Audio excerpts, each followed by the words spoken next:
कभी सोचा है कि एक छोटा सा कदम, एक छोटा सा बदलाव कितना बड़ा असर डाल सकता है?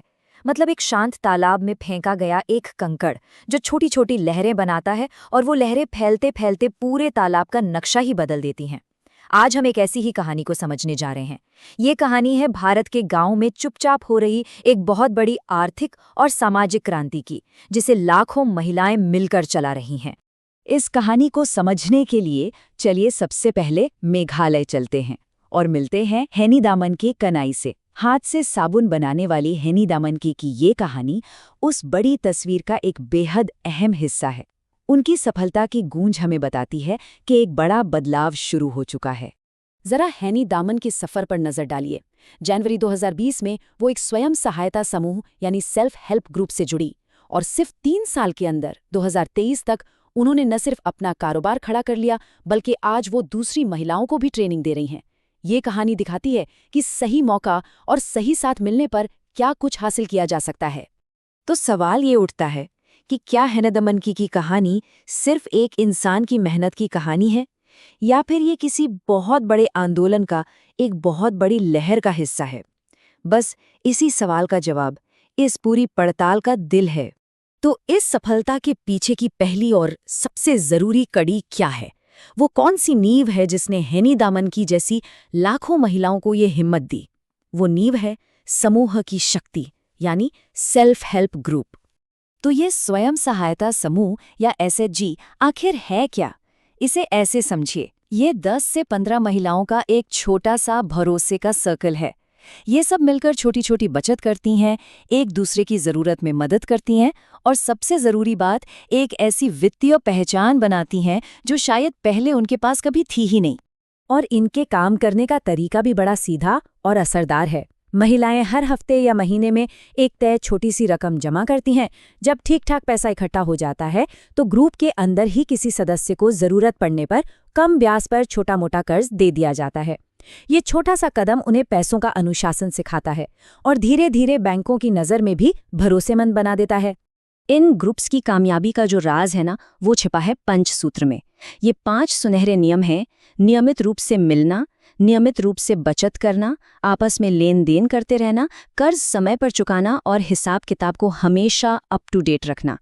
यही 5 सूत्र हैं जो इन समूहों को मजबूत बनाते हैं और बैंकों का भरोसा जीतने में मदद करते हैं।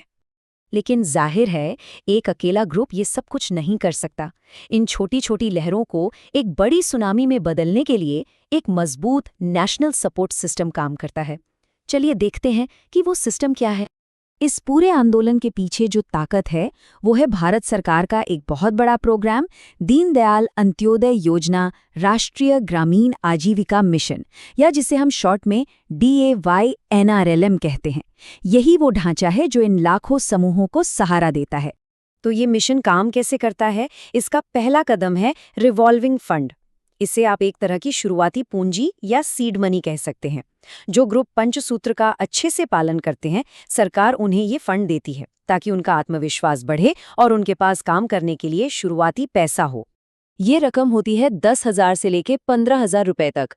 सुनने में शायद ये बहुत बड़ी ना लगे, लेकिन एक नए ग्रुप के लिए ये एक बहुत बड़ी हिम्मत और एक मजबूत शुरुआत होती है।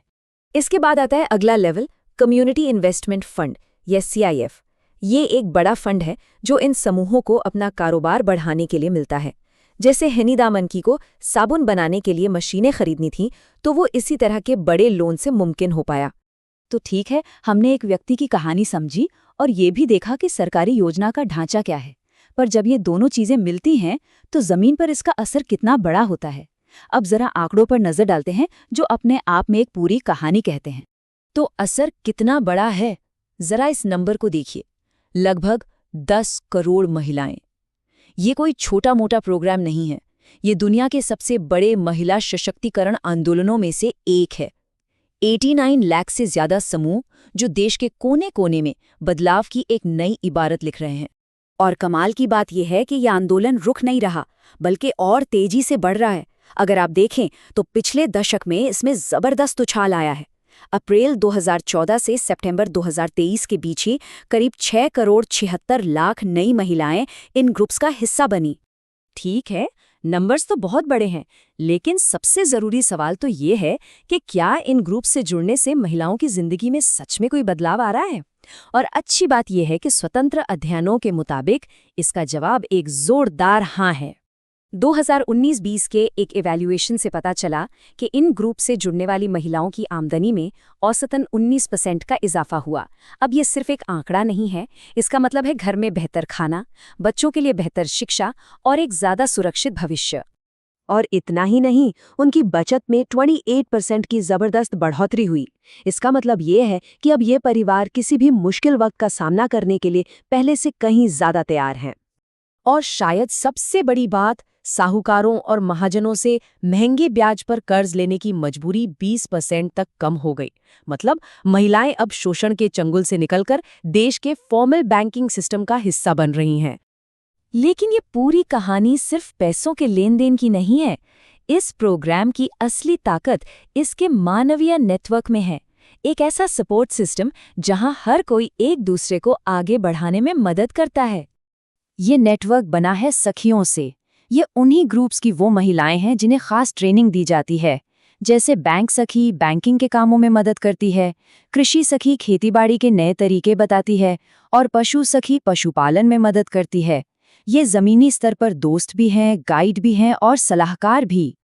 तो जब हम इन सब चीजों को, इन सारी कड़ियों को एक साथ जोड़कर देखते हैं तो एक साफ तस्वीर सामने आती है। ये सिर्फ एक सरकारी योजना नहीं है, बल्कि ये ग्रामीण भारत में महिला सशक्तिकरण का एक सफल और परखा हुआ ब्लूप्रिंट है।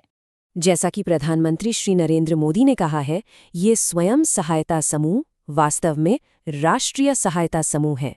और ये बात बिल्कुल सही है।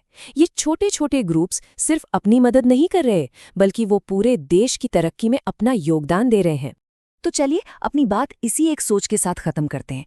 अगर 10 महिलाएं मिलकर एक गांव की किस्मत बदल सकती हैं, तो जरा सोचिए, 10 करोड़ संगठित महिलाएं जब एक साथ मिलकर काम करेंगी तो वो इस देश की तकदीर में क्या कुछ नहीं बदल सकती।